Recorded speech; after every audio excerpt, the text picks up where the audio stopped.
ঠিক আছে আপনারা মাঠ থেকে খাল খুলে চলে যান, মাঠ থেকে মাঠের মধ্যে কেউ ঘোরাফেরা করিয়েন না।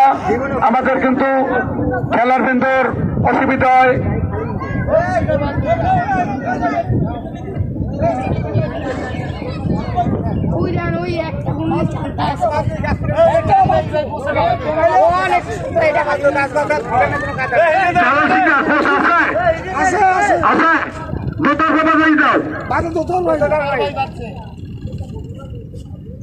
এত বাতাস, এত তো দোতা বাজলে কাটতে যাওয়ার কথা। আমার মনে হয় কোনো হুতালে গুনার হুতা স্টিল গুনা।